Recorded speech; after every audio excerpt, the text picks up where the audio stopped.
মাথাভাঙায় BJP নেতার জমি দখল, বাঁশের ব্যারিকেড দিয়ে জমি দখল, প্রতিবাদ করতে গেলে হুমকির অভিযোগ।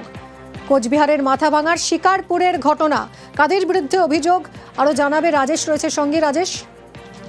দেখো, মাথাভাঙা এক ব্লকের শিকারপুর গ্রাম পঞ্চায়েত এলাকায় বিজেপির বুথ সভাপতি তার জায়গা দখলের অভিযোগ উঠেছে তৃণমূল কংগ্রেসের বিরুদ্ধে। ওই বিজেপি বুথ সভাপতির পরিবারের দাবি, তারা বিজেপি বলেন, তাই তাদের যে জমি, সেই জমি বাঁশের ব্যারিকেড দিয়ে দখল করেছে তৃণমূল কংগ্রেস কর্মীরা। পাশাপাশি তার যে দোকান বাড়ির সামনে, সেই দোকান বন্ধ রাখারও তারা নির্দেশ দিয়েছেন। দোকান খুলে প্রাণনাশের হুমকি দেওয়া হয়েছে বলে ওই বিজেপি নেতার পরিবারের দাবি। তবে তৃণমূল কংগ্রেসের পক্ষ থেকে গোটা অভিযোগ অস্বীকার করা হয়েছে। তৃণমূলের দাবি, সেখানে দুই আত্মীয়ের মধ্যে তাদের ঝামেলা রয়েছে, এই ঘটনার সঙ্গে তৃণমূলের কোনো যোগ নেই। ধন্যবাদ। আমরা বিজেপি পার্টি করি বলে এই জমিটা আমাদের দখল নিয়ে নিয়েছে টিএমসি পার্টির লোকেরা। কি কারণে ছাড়বো? আমাদের একটা বাড়ির জমি, বেড়া ছিল, নতুন করে বেড়া দিয়েছে ওরা। মোটামুটি 25 থেকে 30 জনের মতো আসবে। যখন ভাঙচুর হয়, যখন আমরা ভিডিও করে আমাদেরকে মারতে চাই। আর দোকান যদি আমরা খুলি, তাহলে দোকান খুলে আমাদের ডেট করবে।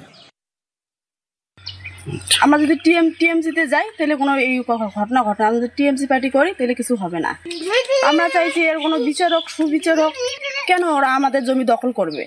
বাড়ির মধ্যে যে এইখানে আবারও একবার দখল করছিল টিএমসি পার্টি এই জমিটাকে, এইখানে বেড়া দিয়েছিল, বেড়াগুলো আপনার থেকে ভেঙে গেছে, ঝান্টাও ছিল। এরকম খবর হচ্ছে ভিত্তিহীন, কারণ দেবচন্দ্র বর্মন তার নামীয় যে জায়গা, কাগজের যে জায়গা, সেই জায়গার উপর তিনি দখল করেছেন এবং তিনি কি করবেন সেটা হচ্ছে তার নিজস্ব ব্যাপার।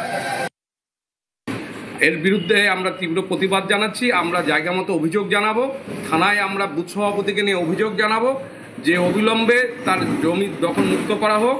আর পশ্চিমবাংলার এইটাই গণতন্ত্র যে বিজেপি বিরোধী দল করলে তাদের উপর অত্যাচার হবে, আর যারা এই অত্যাচার করছে তাদেরকে বলছে আর বেশি দিন না, 26-এর নির্বাচন আসছে, তারপরে কিন্তু যারা এই ধরনের অন্যায় কাজ করছে তাদের বিরুদ্ধে কিন্তু ব্যবস্থা হবে।